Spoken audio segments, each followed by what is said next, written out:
예, 부교재를 통한 긴기림의 비평문을 우리 진도 계획에 나와 있는 대로 5편을 살펴봤나요?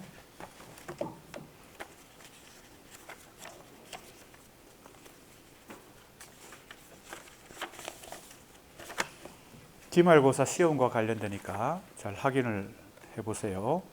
시의 모더니티, 여기 강의 계획서에 제시되어 있습니다. 원래 제목은 포에시와 모더니티로 발표되었다가 평론집에 수록할 때 제목을 줄여서 시의 모더니티, 새 인간성과 비평정신, 처음 발표할 때 시에 있어서의 기교주의의 반성과 발전, 꽤 길죠. 그래서 기교주의 비판, 이렇게 긴기림이 스스로 줄였습니다. 그 다음에 시인으로서 현실에 적극 관심, 이게 시와 현실로 제목이 줄어서 나왔고요. 모더니즘의 역사적 위치. 자, 이렇게 해서 6편이군요. 5편이네요. 우리가 부교재에 나와 있는 텍스트 원문을 같이 한번 살펴봤습니다. 교재를 통해서는 새 인간성과 비평정신을 기준으로 그 이전의 정기 비평과 그 이후의 후기 비평의 특성을 분석서, 내가 이제 나름대로 이 3명의 비평가들 그리고 다른 비평가들도 객관적인 분석소 기준을 가지고 분석하기 위해서 나름대로 재구성한, 방법론으로 재구성한 그 지금 다 기억이 나야 될 텐데, 기말고사를 대비하기 위해서라도 다시 한번 그 표를 봅시다. 좀 복잡하지만 최종 이 표를 보면 기억이 잘 날 것입니다.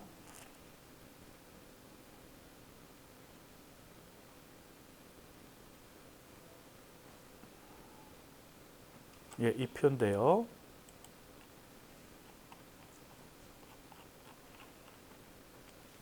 다소 복잡하고 좀 어려울 수도 있지만 내가 분석 연구 방법으로 채택한 이 비평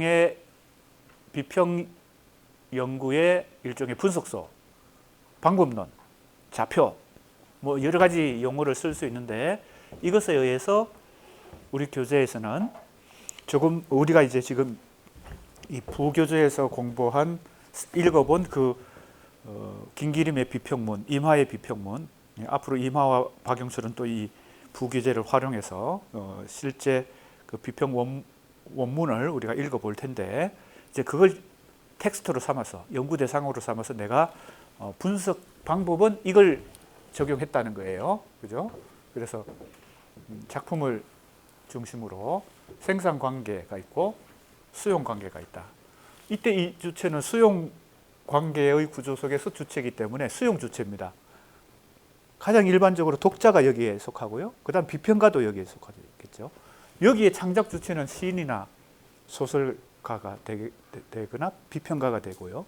이 현실은 그 당대 작가와 대면하는 그 당시의 현실이고, 이 현실은 독자나 비평가가 이 작품을 수용할 때의 현실이니까 시간과 공간이 다를 수가 있습니다. 이 현실과 이 현실이 다를 수 있기 때문에 이 카테고리를, 이렇게 범주를 둘로 이 작품이 매개가 되겠죠.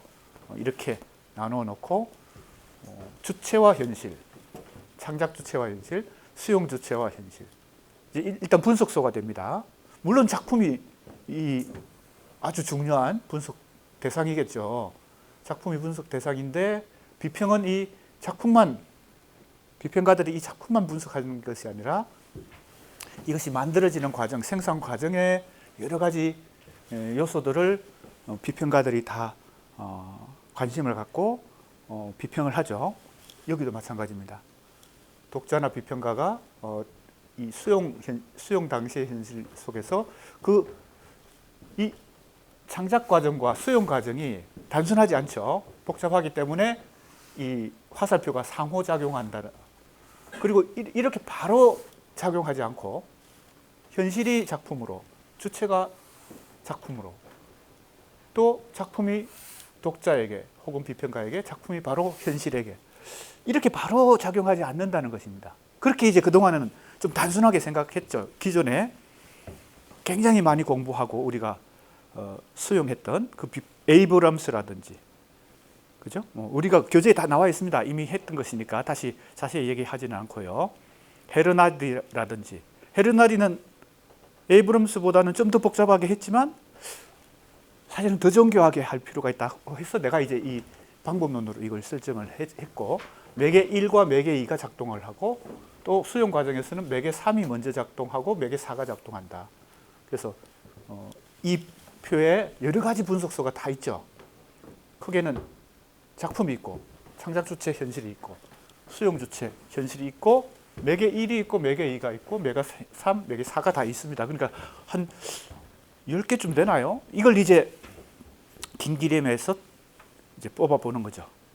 텍스트를 기납적으로 그렇게 해보니까 우리가 이제 예를 들면 창작 주체만 해도 긴기림의 정기 비평에서는 민중도 나오고요. 그 다음에 지식인도 나오지만 작은 주관이라는 작은 미시적 주체도 나와요. 그런데 이제 후기 비평으로 가면 이 주체가 생각이 바뀌는 거죠. 집단적 주체가 되죠. 그러면서 이제 전체성의 실론으로 가는 그 과정에서 이 분석서들도 다 바뀐다는 겁니다. 그리고 긴기림의 경우는 이쪽에 주로 관심을 갖고 있는데, 나중에 공부할 박용철은 여기에 대한 관심과, 처음에 정기 비평은 여기에 대해서 관심을 주로, 비평과 독자의 주체관을 가지고 이쪽에 비평을 많이 하다가 후기 비평에 가면 이쪽에 또 관심을 갖고 비평을 합니다. 그게 이제 박영철도 나름대로 이제 정기 비평과 후기 비평을 시기를 구분해서 해보면 그렇다는 겁니다. 자, 이마도 이제 해볼 텐데, 지금은 이제 공부하는 단계는 그렇게 분석을 미시적으로 이제 다 한 다음에 텍스트를 긴기림은 긴기림대로, 이마는 이마대로, 박용철은 박용철대로 정기 비평과 후기 비평으로 시기를 나눠서, 시기를 나눈다는 것은 질적 변화가 있다는 거죠. 질적 변화가 없으면 시기를 나눌 필요가 없습니다. 그냥 기계적으로 시간적으로 몇 년부터는 후기다 이렇게 하면 안 되는 거죠. 내용적으로 질적 변화가 있는, 그죠? 기준을 잘 포착을 해야 되죠.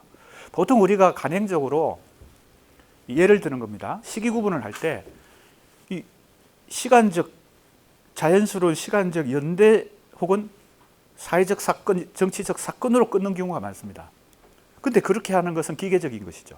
예를 들면 김수영의 시를 보통 정기시가 후기시로 이제 질적 변화가 일어나는 것을 1960년 4.19 혁명을 경험하면서 김수영의 시가 순수시 혹은 모더니즘 시에서 참여 시인으로 변모했다.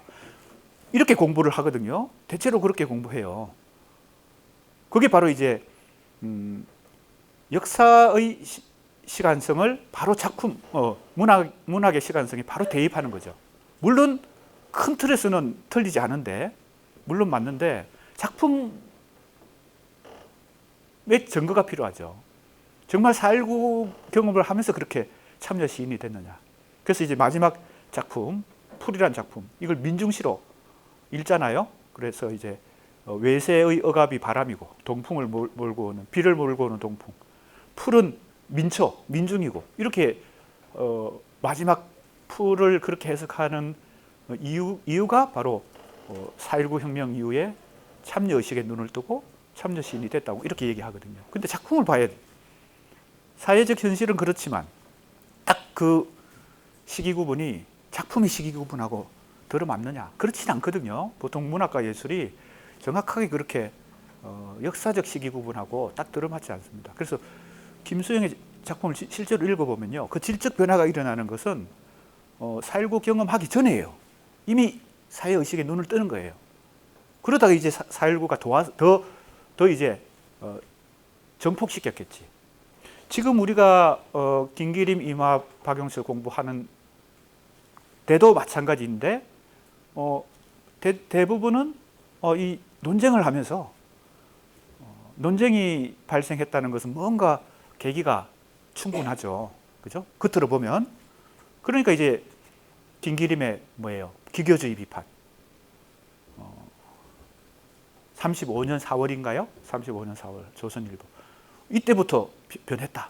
질적 변했다. 근데 이제 사실은 물적 증거가 필요하죠. 그 물적 증거는 역사적 사건으로서 혹은 뭐 문단의 사건으로서 이 논쟁이 벌어진 거, 기교주의 논쟁이 벌어진 게 이게 외부적으로는 외면적으로 볼 때는 표면적으로 볼 때는 그렇지만 질적 변화라고 하는 것은 내적인 변화를 찾아야 되니까 작품 속에서 과연 언제부터 변했느냐. 그걸 따져보니까 사실은 34년 이미 새 인간성과 비평정신을 하면서 질적 변화가 일어났죠. 그게 결정적인 게 뭐예요? 낭만주의를 다시 수용하고 휴머니즘을 수용하고 인간성이 필요하다. 그동안에는 반인간주의였는데 반낭만주의였는데 김기림의 경우는요. 그걸 이제 이 분석서와 함께 살펴보는 것입니다. 그래서 이제 큰 틀에서 보면 그동안 너무 문해사조적으로만 연구를 해서 그건 너무 이제 반복이다. 또 그런 방법으로 연구하면은 비슷한 연구 결과가 나오잖아요.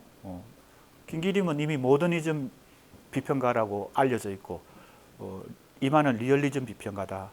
박용철은 낭만주의, 상징주의에 토대한 순수 문학 비평가다. 이미 알려져 있는데 그걸 다시 모더니즘 그 문해사조적 여러 지식들이 있죠. 그걸 활용하거나 리얼리즘에 그걸 활용하거나 이러면 대동소이한 논문이 되니까 방법론을 새롭게, 그죠? 보는 관점을 새롭게 해서 연구 대상을 새롭게 연구해서 새로운 결과를 도출하려고 하는 것입니다. 지금 그렇게 해왔는데 그래서 이제 우리 학생들에게 교재에 있는 이 분석서에 의해서 김기림 전기 비평이 어떤 특성이 있고 후기 비평은 어떤 특성이 있고를 먼저 교재를 먼저 한번 전체적으로 살펴봤고 그 다음에 이제 순서는 바뀌었지만 원래는 연구를 하려면 텍스트에서 도출을 해야 되니까 기납적으로 텍스트를 한번 살펴봤어요. 그 지식을 먼저 가지고 텍스트를 살펴봤어요. 그 다음에 이제 결론적으로 종합적으로 공부하는 것이 이제 그러니까 김기림이 아직 안 끝난 거예요. 이마로 이제 들어가기 전에 이제 김기림을 결론을 이제 맺는데 여기서 내 나름대로 또 새로운 이제 연구 방법을 관점을 지금 채택해서 하고 있습니다. 이때는 문제 설정이라는 방법인데요. 문제틀 혹은 문제 설정. 그러니까 문해사조적인 관점이 아니라 지금까지 한 방법은 이 분석서를 통해서 미시적으로 더 뭐예요? 정밀하게 이제 살펴본 것이고요. 이렇게 분석서가 한 10개 되잖아요. 그죠? 작품까지 포함하면 매개 1, 매개 2, 매개 3, 매개 4 이렇게 해서 10개까지 되나요? 한 7개, 8개 정도 되는데 이걸 가지고 해보면 어떤 것은 비어 있는 것도 있죠. 그죠? 어떤 경우는 비어 있는 것도 있어요. 예를 들면 박용철의 경우는 이게 비어 있어요. 현실과의 관계가 없어요. 시인, 작가나 비평가, 독자만 있지 이 현실에 대한 관심이 없어. 박용철의 이 비평관에는 현실과 상호작용한다는 생각이 없는 거예요. 그러니까 창조적 주체가, 즉 천재적 시인이나 작가가 작품을 생산하고 비평가도 아주 뛰어난 능력이 있는 청우계가 뭐예요? 나중에 공부할 텐데 청우계는 요즘 말로 따지면은 이 기상 측정기, 그죠? 비가 얼마나 왔는지 측정하는 거. 이게 청우계인데 민감한 청우계가 비평가다. 보통 독자하고는 좀 다른 거죠. 더 뛰어난 능력이 있어야 되겠죠. 감수성이나 작품을 보는 눈이. 그러니까 이게 이제 공백이에요. 이런 식으로 이제 이 분석서들이 다 활용이 됩니다. 어떤 거는 없는 거지. 박용철에게는 이것도 없고 이것도 없어. 그런 식으로 연구를 진행을 해볼 수 있습니다. 자, 이제 미시적으로 문해사조적인 관점이 아니라 미시적으로 이제 해봤으니까 이제 종합을 하는 단계에서는 문제 설정이라는 개념을 가지고 새로운 방법론으로 하는데 이때는 좀 더 거시적인, 그러니까 김기림, 박용철, 이마 박용철이 갖고 있는 이 사고 방식 자체를 따지는 거예요. 그 문해사적으로 따지면 모더니즘이다, 리얼리즘이다, 뭐 낭만주의다 이렇게 하지만 그 모더니즘의 방법, 모더니즘의 문학관 속에 어떤 기본적인 사고 세계관 혹은 사고 방식을 가지고 생각하고 있는가, 세계를 보는가. 그랬을 때 지금 우리 교재에 나오는 부분입니다. 그래서 이거는 거시적인 관점이고 지금까지 번석서에 의해서 공부한 것은 미시적인 방법이라고 볼 수 있습니다. 그래서 이제 여러 각도에서 이제 문해사조적인 관점이 아닌 여러 각도에서 지금 김기림, 이마 박용철을 연구하니까 이제는 거시적으로 종합을 해보려고 하는 것입니다. 지금까지 가장 특징적인 게 뭘까요? 김기림의 이러한 문학관 속에서 시는 언어의 건축학적 설계에 의해서 결합이 된다 이렇게 얘기했어요.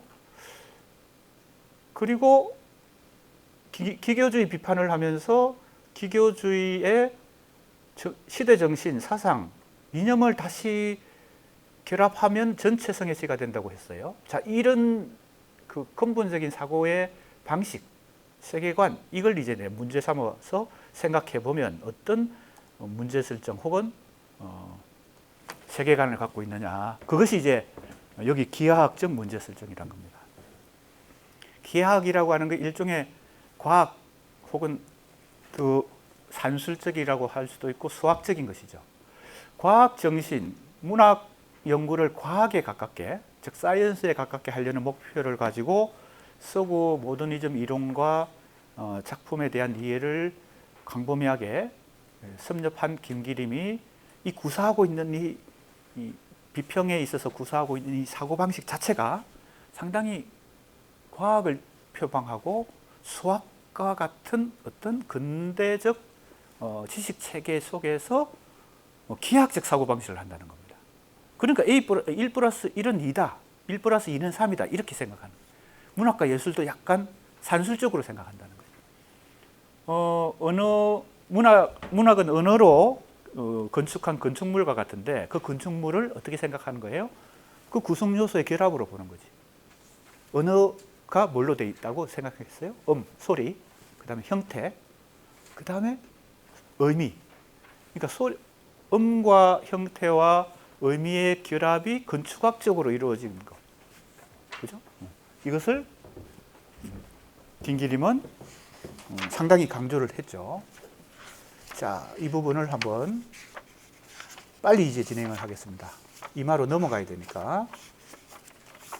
김기림에 대한 종합입니다. 교재는 131쪽이고요. 3절 기하학적 문제 설정과 미적 근대성의 양면적 추구. 또 하나가 있습니다. 그러니까 사실은 지금 김기림, 이마 박용철을 각각 세 가지 방법론으로 연구하는 거죠. 첫 번째는 아까 그 도표, 분석서, 좀 미시적인 분석서, 문학 비평을 연구하는 좌표 축을 가지고 분석서를 가지고 미시적으로 분석하는 거예요. 그 다음에 거시적으로 분석하는 게 두 가지예요. 첫 번째는 문제 설정이고요. 두 번째는 여기 나오는 근대성에 대한 얘기예요. 미적 근대성. 약간 어려워지기 때문에 너무 많이 얘기 안 하는 게 좋을 것 같습니다. 시험이 어떻게 나오는지는 알잖아요. 꼭 이런 얘기 다 안 해도 충분히 좋은 점수 받을 수 있으니까. 미적 근대성에 대해서는 이번 학기에 얘기하지 않고 바로 건너뛰도록 하겠습니다. 너무 많이 얘기하면 힘드니까요. 자, 기하학적 문제 설정에 대해서 한번 살펴보겠습니다.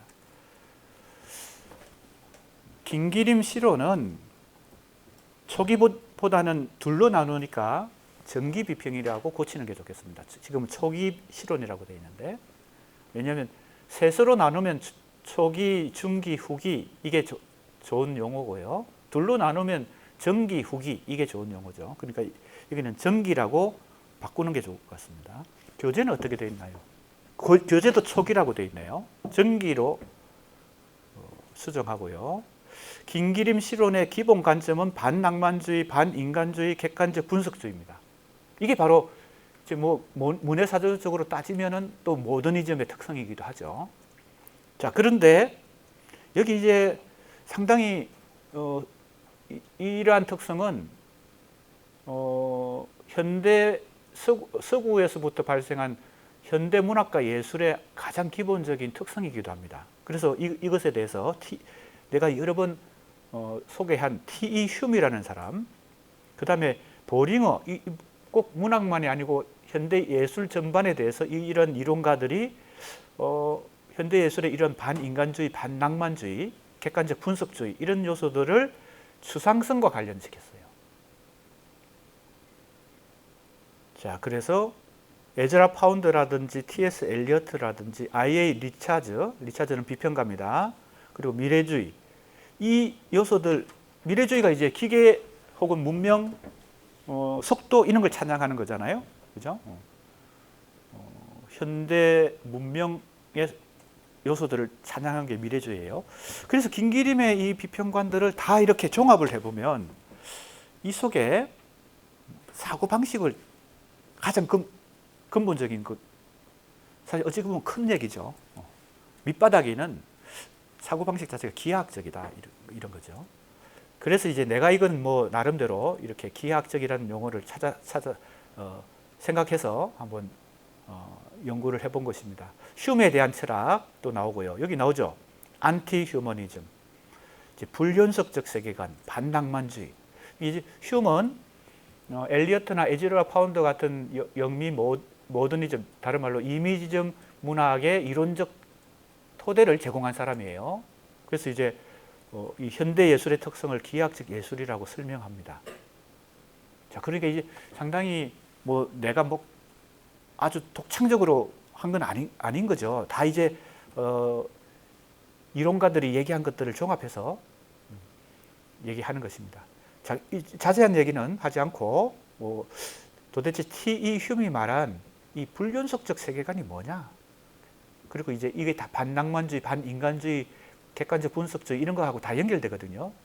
이런 것은 이론적으로 현대 예술을 이해하는데 가장 기본적인 요소고요. 여기 나오는 흉 말고 보링어의 예술, 현대 예술에 대한 이론도 이제 참고해봐야 되겠고, 우리 학생들이 이제 앞으로 공부를 더 확대해 나갈 때 엘리어트는 시만 쓰지 않고 비평도, 이론도, 여러 개념도 현대 문학 예술의 중요한 개념들을 많이 제공했거든요.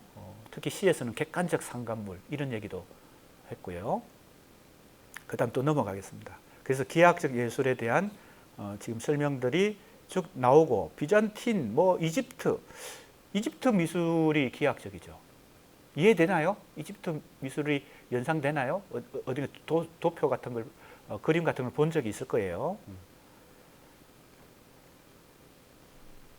그리고 그것이 추상성과도 관련됩니다. 현대회화의 흐름 속에 추상회화. 그 다음에 그러니까 조금 이제 이론적으로 이 기하학적 문제 설정과 관련해서 얘기를 해보는 겁니다.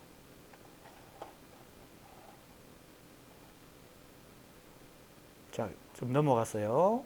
에즈라 파운드, 엘리어트, 리차즈, 미래주의 이런 요소들이 김기림 실론에 상당히 흡수되어 있고, 그래서 여기 나오는 에즈라 파운드가 사실은 T.S. 엘리어트의 스승이거든요.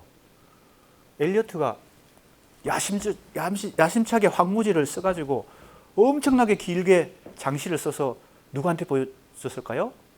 스승인 에즈라 파운드한테 보여줬어요. 에즈라 파운드가 이게 첨삭을 해가지고 엄청나게 지워버렸어요.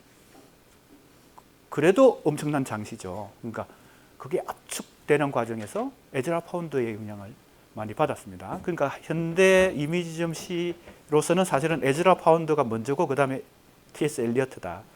그 다음에 비평에 있어서는 I.A. 리차즈인데 바로 이 리차즈의 영향을 김기림이 많이 받았어요. 비평에 있어서는. 시에서는 T.S. 엘리어트의 영향을 받았고요. 그래서 황무지라는 작품에 영향을 받아서 기상도라는 작품을 쓰죠. 그리고 비평의 과학적 비평이라는 걸 표방하는 것도 바로 이 I.A. 리차즈의 과학적 비평을, 그리고 심리학적 비평, 이걸 수용해서 흡수해서 자기 나름대로 한국에서 과학적 비평을 표방하면서 모더니즘 비평을 해 나갔던 것입니다. 그래서 이제 지금 앞에서 공부한 내용은 이제 작품 김기림의 비평에 좀 더 밀착해서 미시적으로 이제 분석을 해본 것이고, 이제는 좀 거시적으로 넓혀가지고 서구 모더니즘 이론을 어떻게 수용하면서 김기림이 나름대로 한국에서 모더니즘 비평 이걸 전개하는가. 그 제목이 이제 기하학적이라는 큰 카테고리 아래서 지금 이걸 정리를 해보고 있는 것입니다.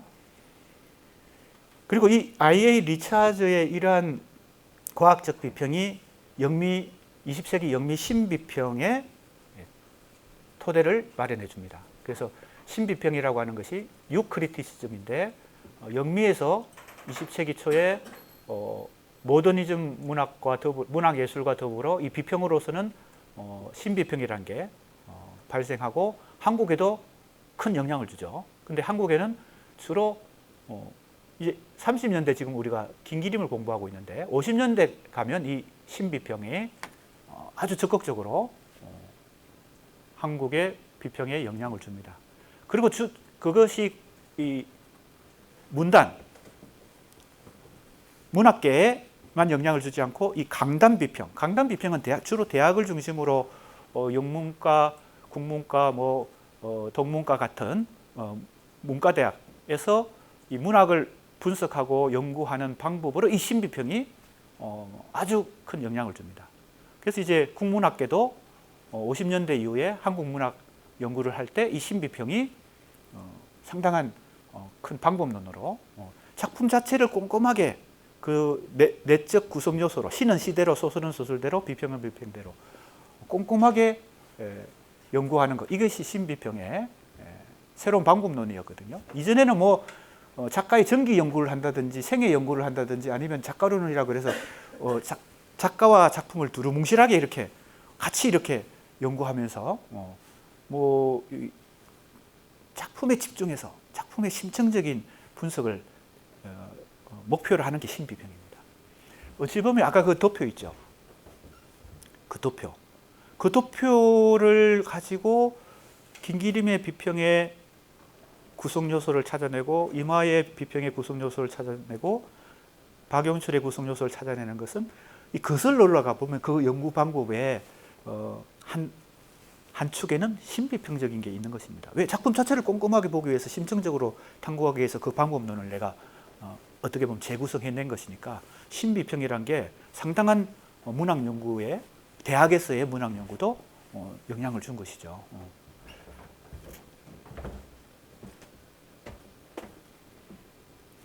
옆길로 자꾸 새는 것 같은데 또 빨리 보겠습니다. 기하학적 예술의 추상성, 추상성과 이 기하학적 예술 혹은 모더니즘 다 연결이 조금씩 됩니다. 지금 스크린을 보면 알 수 있죠. 그리고 공간적 형식이다. 비잔틴 예술과 이집트 미술 이런 것이 이쪽에 다 관련돼 있어요. 그 다음에 과학적 세계관, 주지주의 사유틀 이런 것도 있고요.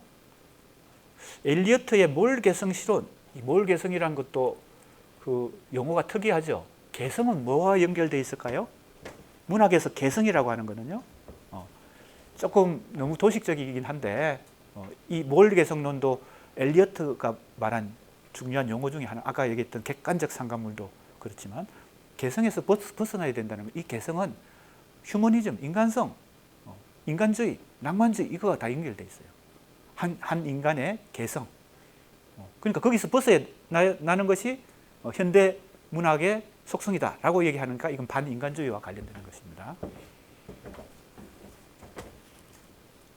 자, 이제 여기 포멀리즘, 형태주의죠. 입체파, 다다, 슈어리얼리즘, 이게 아방가르드 계열인데 좀 특이해요.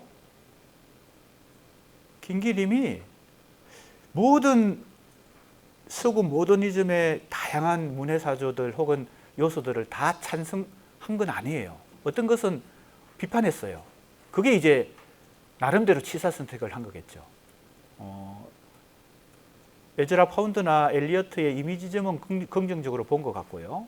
그 다음에 독특한 것은 미래주의를 긍정했다는 것이 독특하고요. 그 다음에 여기 예를 들면 다다를 말초적, 그죠?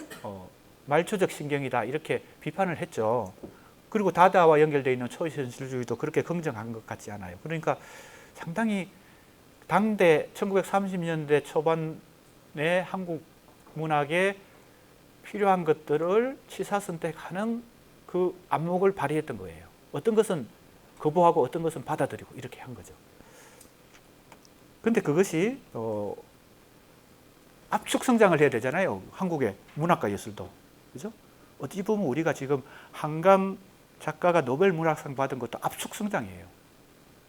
저변이 우리 한국 문학의 저변이 독자층과 또 비평계와 작가 시인들의 수준이 다 골고루 이렇게 건강하게 생태계를 형성해 하고 여러 후보군 중에서 노벨 문학상도 나오고 뭐 세계적인 국제상도 받고 이렇게 되는 것인데 우리는 이걸 압축해서 번역도 압축 성장을 해서 지금 결과를 만들어낸 거거든요. 김기림이 1930년대에 자기가 해야 되는 역할이 지금 압축 성장이에요. 그러니까 서구에서 이 순차적으로 발전한 이 문학과 예술의 여러 요소들을 동시간적으로 동시대에 그냥 필요하다고 생각하는 거. 비판해야 될 것은 비판하고 받아들일 건 받아들이고 이렇게 하고 있는 거죠. 그러니까 뭐와 뭐가 충돌해요. 지성도 강조하고 원시적 감각도 강조하고 이렇게 되는 거죠. 그러니까 이제 어찌 보면 딜레마죠. 문학적 혹은 문화적 후발국으로서 비평가가 어떻게 우리가 세계 문학의 수준까지 올라가느냐 하고 이제 고민하는 과정에 지금 김기림은 김기림대로, 이마는 이마대로, 박영철은 박영철대로 고분분투하고 있는 것입니다. 사실은 그러한 그 씨를 뿌린 것이 우리가 지금 2020년대에 와서 몇 년이 지났어요. 1930년부터 2020년이면 90년인가? 90년 정도의 시간 동안에 이게 압축 성장을 이때 이미 압축 성장을 이미 하고 있고 지금도 우리는 압축 성장을 문학 혹은 뭐 예술 분야에서 하고 있는 셈이죠. 그러니까 이 30년대에 그래서 이 비평가들의 이 노력이 중요했다는 것입니다. 자, 그러면 왜 이런 그 이론적인 일종의 균열이 생겼는가? 지금 그 얘기예요. 그 얘기야. 압축 성장이란 말에 내가 함축적으로 얘기한 거야. 자, 보세요. 김기림 비평의 경우 이 두 측면이 세계 문학의 흐름과 한국 문학의 요청 사이에서 시대적 간격을 내포하고 있어서 모순이 생긴다. 동시적으로 이걸 우리는 추구하고 있기 때문에 서구에서는 장기간 동안 이렇게 단계별로 단계적으로 전개되었던 이 모더니즘의 요소들이 지금 단기간에 동시에 수용해야 되는 그런 딜레마가 있는 것이죠. 그래서 모순과 균열이 발생한다. 이런 이제 일종의 평가까지 이 연구를 통해서 해보는 것입니다. 그래서 크게 보면 기하학적 문제 설정 안에서 지금 다양한 세계 문학의 혹은 예술의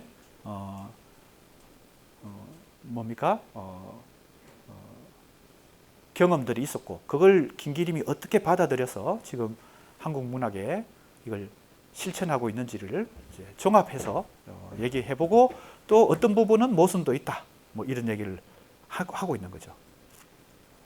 자, 그래서 후기 비평으로 넘어가면 전체로서의 시를 추구하고 지성과 인간성을 이제 결합해야 되겠죠. 그죠? 기교주의와 사회성을 결합해야 되니까. 그리고 낭만주의도 다시 받아들여야 되니까. 이러한 일종의 딜레마를 가지고 전체성의 시로 나아가려고 고민했다. 이것이 김기림의 비평의 전체적인 평가다. 이렇게 말할 수 있겠습니다. 미적 근대성이라는 용어가 이제 세 번째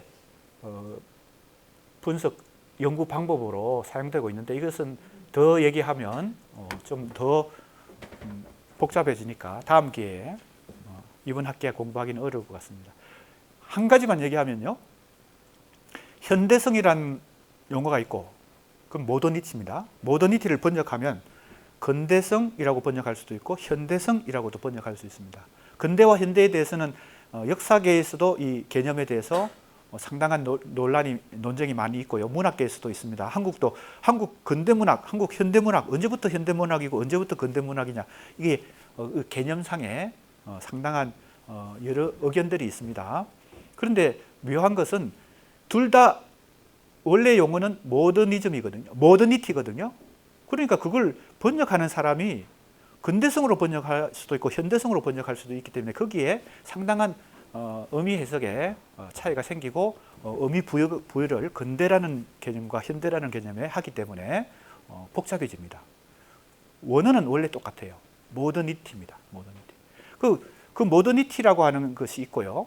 그 다음에 앞에 미적이라고 하는 건 예술적이라는 뜻이잖아요. 예술적 모더니티는 뭐냐? 또 다른 거예요. 근대성이라고 하는 것은 사회적, 역사적 현상으로서 혹은 현실로서의 속성인데, 근대성 혹은 현대성, 앞에 미적, 예술적이란 말이 붙었거든요. 이건 문학과 예술에 국한된 현대성 혹은 근대성이에요. 이것은 왜 복잡해지냐면요, 미적 현대성을 추구하는 이 예술가들은 현대성에 반발을 해요. 부정을 해요. 대부분요. 근데 그 부정은 전면적인 부정, 즉 정면 대결이 아니고, 왜 그럴까요? 근대성이라고 하는 것은 사회 역사적인 큰 흐름이기 때문에 지금 우리도 아직도 근대성 혹은 현대성 속에 살고 있습니다. 근대화 이후에. 그러니까 개화기 이후에 지금 우리는 서구 근대성을 받아들여서 계속 근대화 혹은 현대화, 그 역사의 흐름 속에 있는 것입니다. 크게 보면요. 물론 그 안에서 다시 더 쪼개서 후기 근대성, 포스트 모더니즘 여러 가지가 있지만 큰 틀에서는 그런데, 그러면 미적 근대성은 뭐냐?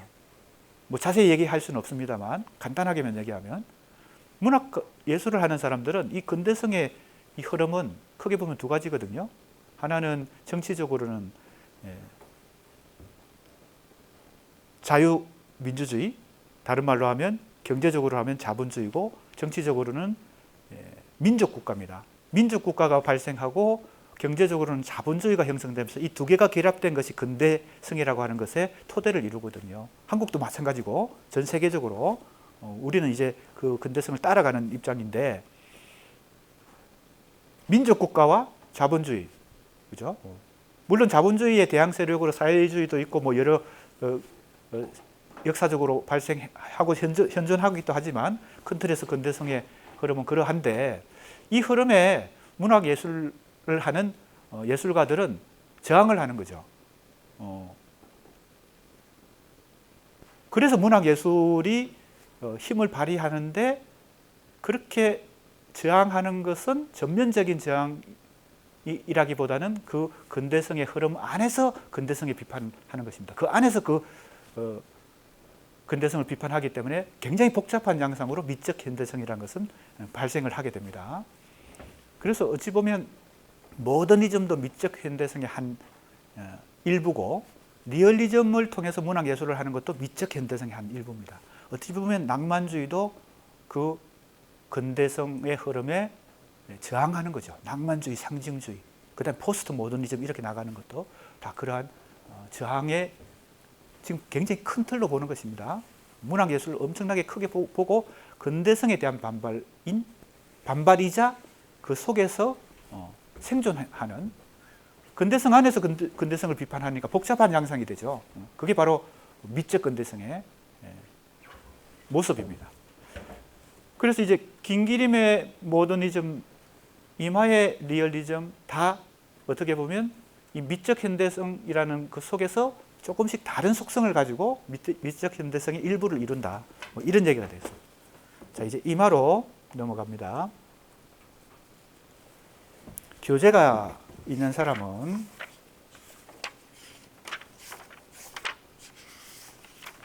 역시 이제 김기림을 연구했던 것과 같은 방식으로 하기 때문에 이제 설명을 줄이고 같은 방식으로 우선 미시적으로 분석을 해봅니다. 그리고 전기 비평과 후기 비평으로 나누는 질적 변화가 일어나는 것은 역시 마찬가지인데 낭만주의 재평가죠. 낭만주의를 다시 수용하는 것입니다. 그것이 무엇이라고요?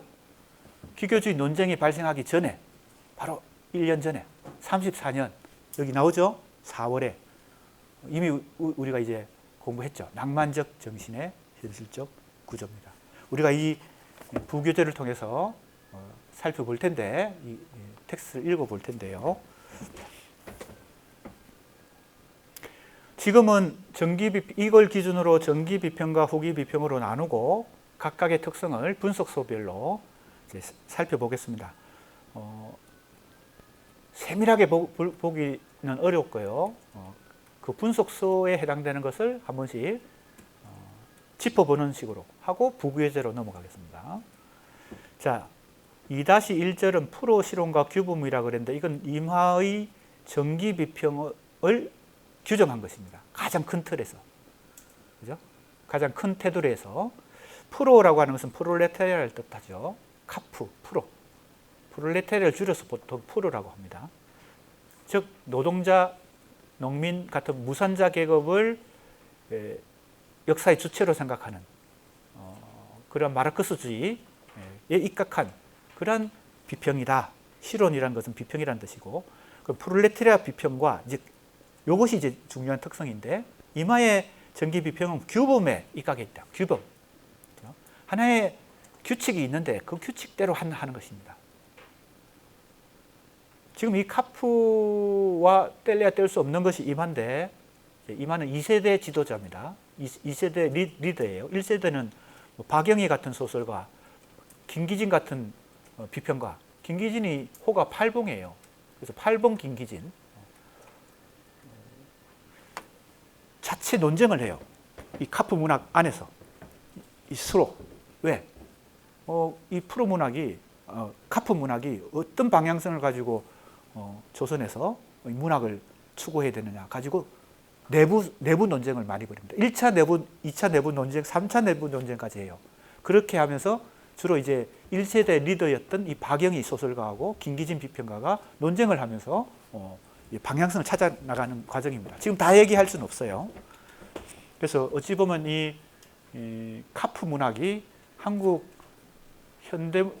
현대문학의 역사에서 중요한 역할을 하게 됩니다. 여러 번 얘기했죠. 25년에 카프가 만들어지고 30년에 이것이 강제 해산을 당하게 됩니다. 자, 그러면 이제 분석소대로 해봅시다. 이 현실은 그죠? 창작 과정의 현실입니다. 어떻게 생각했냐면 현실을 정치 경제적 현실로 생각해요. 그러니까 현실관이 다른 거지. 김기림은 뭐였어요? 유동적 현실이었습니다. 일점인 하나의 점인데 시간과 공간인데 시간과 공간의 일점이 고정되어 있지 않고 계속 움직인다 이렇게 생각하고 이걸 현실이라고 봤죠. 기억납니까? 김기림 정기 비평의 현실은 유동적 현실이었어요. 근데 이만은 현실관 자체가 달라. 그러니까 현실이라고 말을 똑같은 단어로 현실이라고 말하지만 김기림의 현실에 대한 생각과 이마의 현실에 대한 생각은 다른 거죠. 이것은 정치 경제적 현실입니다. 지금도 우리는 정치 경제적 현실을 경험하면서 살고 있죠.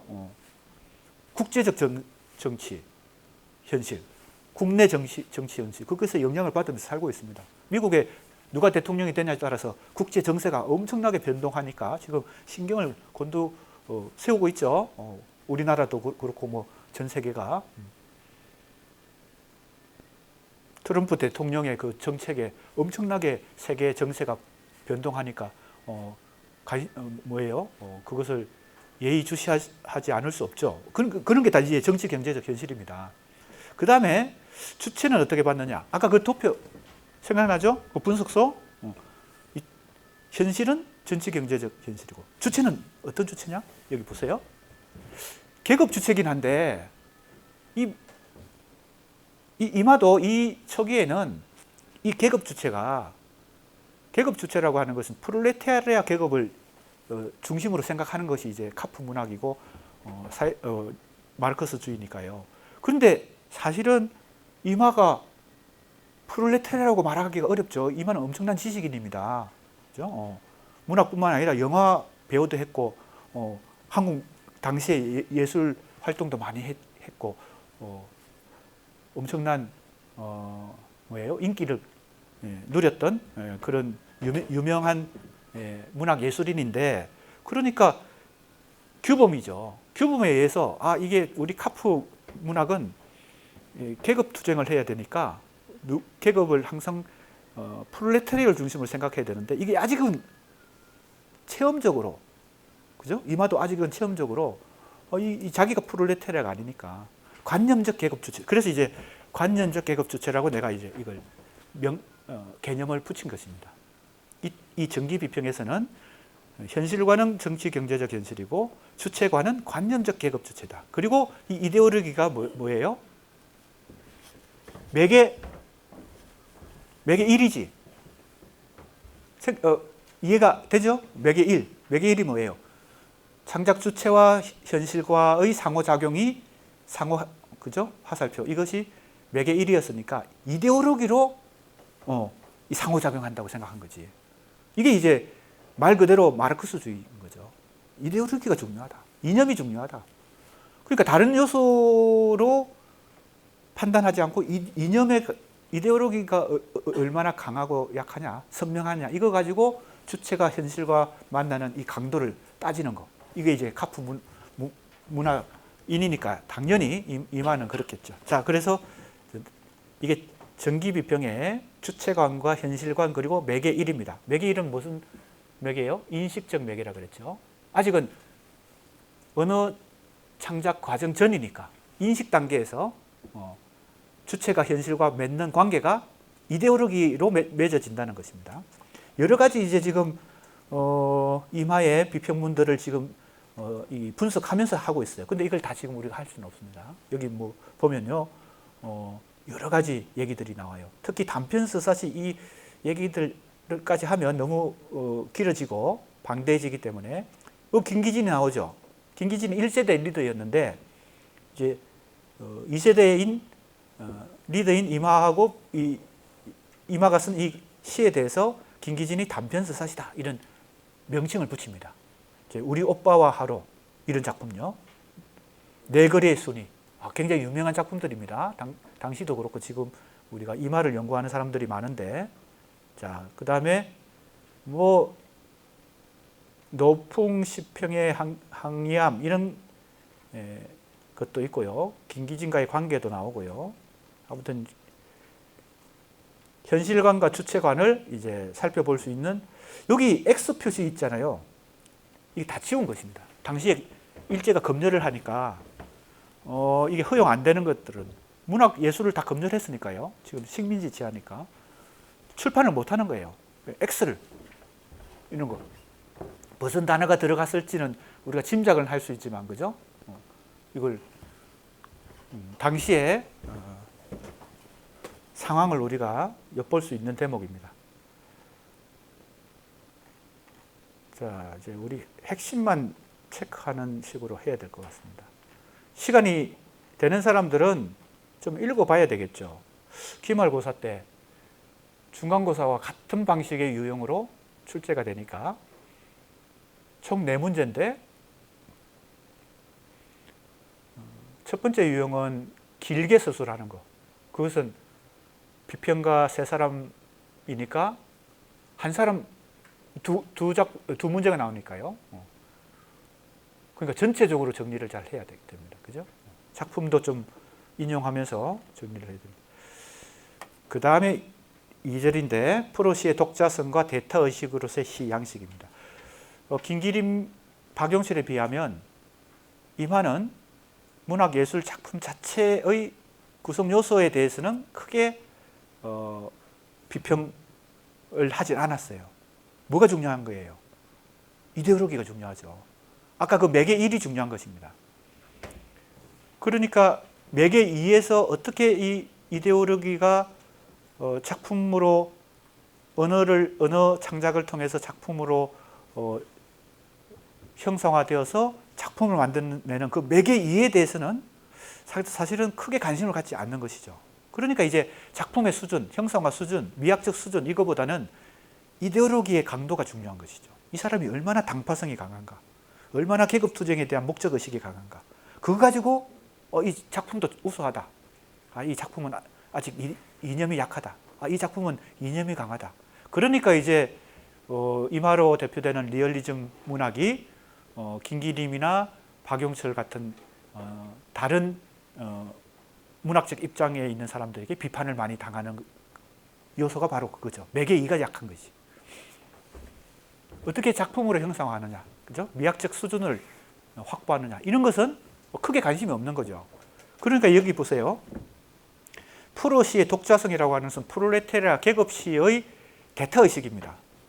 그 이데올로기 매개 1 가지고 상당히 문학 예술을 평가하는 거예요. 어떻게 보면 좀 도식적이긴 하죠. 그러나 이 카프나 리얼리즘 문학이나 이 프로 문학을 하는 입장에서는 그게 더 중요하지, 형식적인 형성화, 미학적 수준 이런 건 별로 안 중요한 것이죠. 그렇게 하면 어떻게 돼요? 대중화도 안 된다는 겁니다. 대중들이 그거 읽을 수 있나? 이렇게 되는 거죠. 지금 한강의 문학적 작품들 우리 독자들이 읽기 엄청 힘들어합니다. 몇 페이지 읽다가 고통스러워서 그걸 다 못 읽고 힘들어해요. 지난 시간에 잠깐 얘기했죠.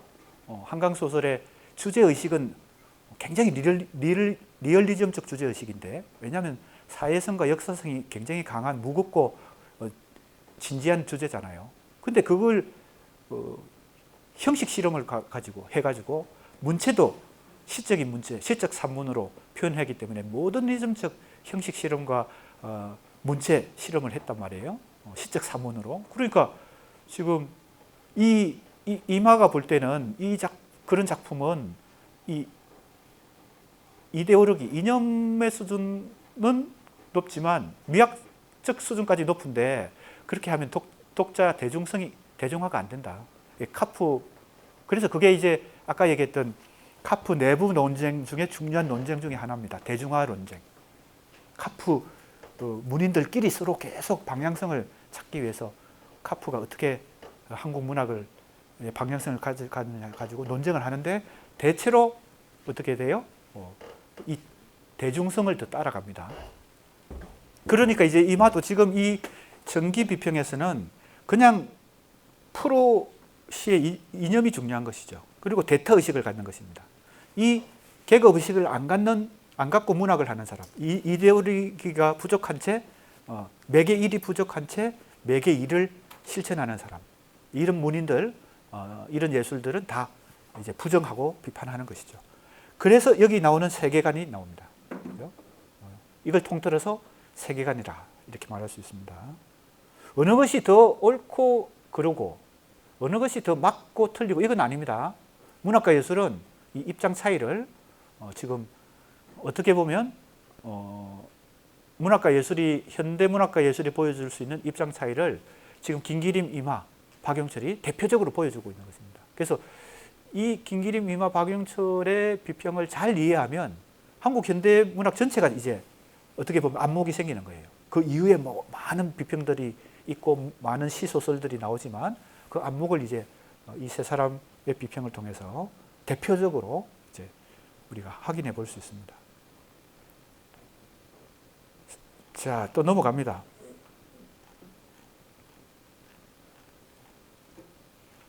이마는 어찌 보면 그래서 복잡하지 않고 어렵지 않습니다. 김기림이나 박용철에 비하면요. 이제 2-2절입니다. 이것은 이마의 후기 비평입니다. 그래서 어떤 단계로 가요? 아까 앞에 비교해보면 금방 알 수 있습니다. 이마의 정기 비평은 이 자리에 뭐가 왔었어요? 프로가 왔죠. 프롤레타리아라는 계급 개념이 왔어요. 프로 실론 이랬어요. 실론은 비평이란 단어로 바꾸면 됩니다. 프로 비평에서 이제는 리얼리즘이라는 하나의 문학과 예술의 어떤 개념, 문해사조의 개념으로 어떻게 보면 정착이 된 것입니다. 발전이 좀 된 것이죠. 너무 단순한 어떤 계급 의식만 가지고 비평을 하던 단계에서 이제는 문학 예술의 어떤 한 영역으로, 리얼리즘이라는 영역으로 발전을 했다. 이마도 그렇게 볼 수 있습니다. 그래서 리얼리즘 실론이다. 그런데 여기서는 앞에서 뭐 대신에 이것이 왔어요? 규범이 대신에 실천이 온 거예요. 그렇죠? 마르크스주의의 가장 기본 원칙이 뭡니까? 마르크스가 뭐라고 했어요? 그동안 수많은 역사적으로 수많은 철학들이 있었는데 그것은 다 존재론적인 지식이었다. 중요한 것은 실천이다. 그게 이제 마르크스 사상의 아주 중요한 기본 모토잖아요. 그러니까 이제 실천이 뒤따르지 않으면 이 문학과 예술도 뭐 이것에 의해서 그 의의가 확보된다는 것입니다. 그래서 실천을 이것과 함께 어떻게 보면 임화의 비평이 발전하는 단계에서 상당히 이제 궤도에 올랐다 이렇게 볼 수 있습니다. 리얼리즘 비평, 그 다음에 실천이라는 요소를 중요하게 생각하게 됩니다. 자, 이제 역시 낭만적 정신의 현실적 구조 이후에 이 후기 비평을 분석서로 짚어보면 현실과 주체를 먼저 따져보고요. 그 다음에 인식적 매개, 이게 3입니다. 매개 3, 인식적 매개 살펴보고, 그건 당파성입니다. 여기 나오죠? 당파성. 요 자리가 정기 비평에서는 이데올로기였잖아요. 이데올로기 상당히 원칙적인 거예요. 규범적이고 가장 마르크스주의의 원리에 가까운 것이 이데올로기니까요. 근데 이게 조금 더 뭐예요? 구체화된 게 당파성입니다. 자, 그 다음에 현실과는 정치 경제적 현실에서 객관적 현실로 조금 이동했고요. 이제 바로 이 관념적 계급 주체에서 노동자 계급 주체로 조금 더 선명하게 이제 현실적으로 주체관이 바뀌게 됩니다. 결론만 지금 체크하고 있는 거니까 사실은 이게 처음부터 이렇게 딱 정답이 나와 있는 게 아니고 김기림이면 김기림, 임화면 임화, 박용철 박용철 이 비평문을 다 이렇게 기납적으로 살펴보고 이렇게 이 개념들이 이제 도출된 거니까 지금 우리는 공부는 역으로 지금 결과부터 먼저 얘기하는 거니까요. 이게 그저 나오는 게 아닙니다. 그래서 문학 연구라고 하는 것은 항상 텍스트를 중심으로 거기서 결론을 도출해내는 거니까 그래서 기납적인 것이죠. 우리는 지금 연역적으로 먼저 이게 마치 정답이 있는 것처럼 하고 있지만 그래서 착각을 하면 안 되겠습니다. 자, 객관적 현실이 있고 노동자 계급 주체가 있고 당파성이 있다. 이렇게 볼 수 있습니다. 당파성이란 말을 많이 하는데 이게 무슨 뜻일까? 이제 더 전문적으로 깊이 있게 공부해 봐야 되겠지만 이렇게 볼 수 있습니다. 이게 이제 사회주의 국가 혹은 공산주의 국가에서 당이 사실 중심을 이루잖아요. 개인이 아니고 당이 중심을 이룰 때 그 당이 원리로 삼는 것, 원칙으로 삼는 것, 최우선으로 삼는 것은 역시 계급 개념에서 프롤레타리아를 중심으로 삼습니다. 그러니까 당파성에 입각한다는 것은 더 강하게 이 계급적 이념을 가지고 계급 투쟁의 강도를 강하게 하는 것, 이게 당파성이 강한 것입니다.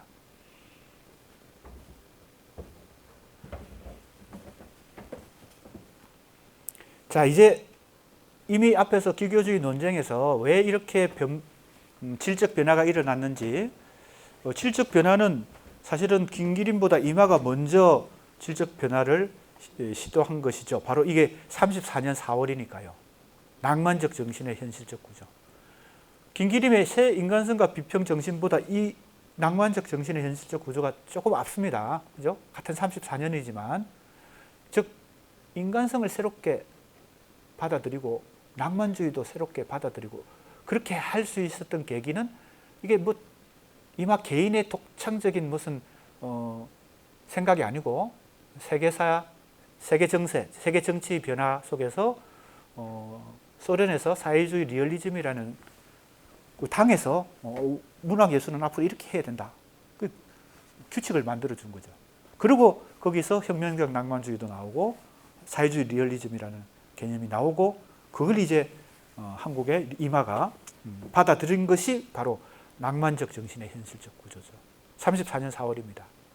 그리고 나서 이제 35년에 가서 이제 김기림의 자기 반성, 자기 비판이 있으니까 논쟁이 이제 발생하게 됐는데 그렇게 하면서 이제 후기 비평으로 전개가 되죠.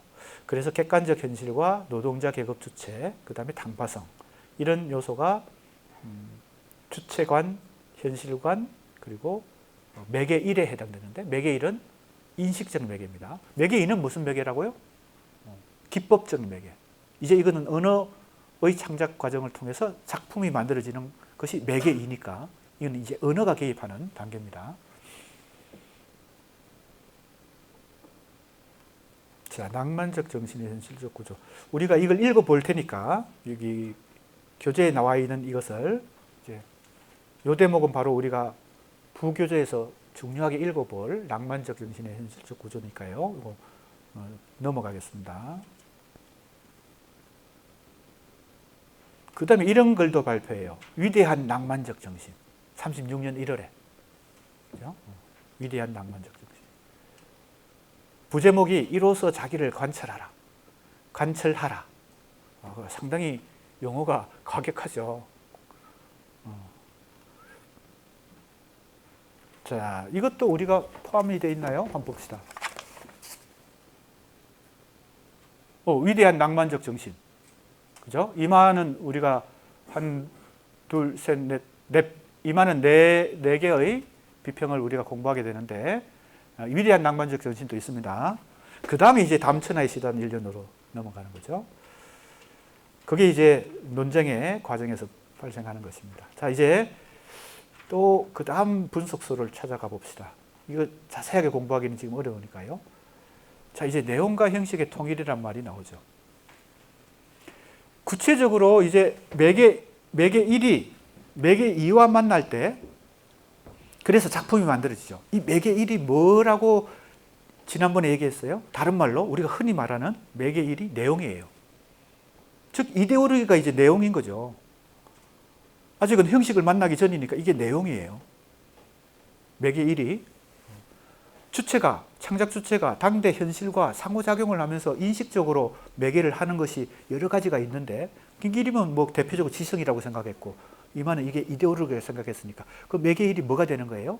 나중에 매개 2와 만나서 작품이 만들어지는 과정으로 보면 이걸 다시 우리가 다른 각도에서 보면 여기 매개 1이 내용이 되는 거고 매개 2가 형식이 되는 거예요. 내용과 형식의 결합이 이제 작품이 되는 거죠. 자, 그러니까 그 도표가 상당히 여러 면에서 유용하게 지금 문학을 연구할 때 기준이 될 수 있습니다. 이제 내용과 형식이 그런데 통일돼야 된다는 생각을 이마가 굉장히 강하게 하는데 이것은 변정법의 가장 중요한 원리죠. 그죠? 변정법이라고 하는 것은 정반 합인데 정반의 변정법적 통일이 합을 만들어내는 거. 이게 변정법적 사고방식이고 이건 헤겔의 근대 철학, 주체 철학으로부터 발생했고 그 마르크스의 사상은 이 헤겔 철학의 변형이죠. 그죠? 그 정신적 차원에서의 이 변정법을 정치, 경제, 현실에다 적용해가지고 변정법적으로 변정법적 유물론. 그죠? 변정법적 유물론.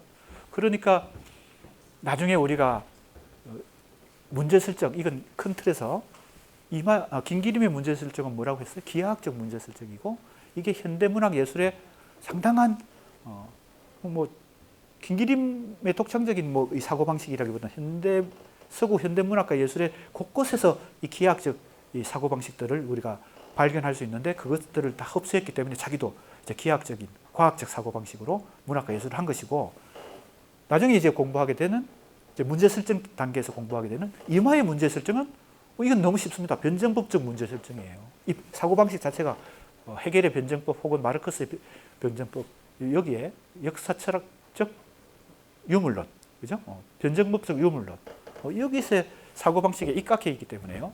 자, 그럼 내용과 형식도 통일을 이루어야 된다고 생각했어요. 이 부분은 나중에 이제 비교를 해야 되는데 김기림이 기교주의 비판을 하면서 그 기교에 뭘 갖다 붙여야 된다고 사상과 사회성을 갖다 붙여서 전체성으로 가야 된다고 했잖아요. 그럼 그건 변정법이냐? 그게 변정법적으로 사고한 게 아니라는 거예요. 그래서 기하학적인 거예요. 근데 이만은 좀 달라요. 내용과 형식이 변정법적으로 종합돼야 된다는 생각을 했는데 이건 일종의 원리적으로 생각한 거지 실제로 그렇게 했는지는 우리가 따져봐야 돼요. 실제로 이거 관념적으로 그렇게 생각했다는 겁니다. 내용과 형식의 통일이다 이렇게 생각했다는 겁니다. 긴기림의 기하학적 사고방식과 이마의 변전법 사고방식은 달라요. 그래서 비슷한 것 같은데 왜? 내용과 형식의 결합이나 기교와 사회성의 결합이나, 그죠? 그래서 전체를 만들자. 비슷한 것 같은데 이걸 우리가 놓치면 안 된다는 거예요. 그 밑바닥에 어떤 사고방식이 작동하고 있는가. 한 사람은 기하학적 문제 설정이고 한 사람은 변전법적 문제 설정이다. 이런 비교도 이제 할 수 있어야 된다. 그래서 이제 문제 설정이라는 이제 좀 거시적인 연구 방법론도 한번 사용해 본 것입니다. 그 다음에 여기 실천이 나오죠. 이것이 이제 이마가 생각하는 일종의 내용과 형식의 관계입니다. 시간이 거의 됐으니까 지금 후기 비평은 또 분석소를 지금 후기 비평까지 후기 비평까지 했군요. 자, 그러면 시간도 됐고 후기 비평에 지금 리얼리즘 실언과 실천, 객관적 현실과 노동자 주체 계급 당파성, 그 다음에 내용과 형식의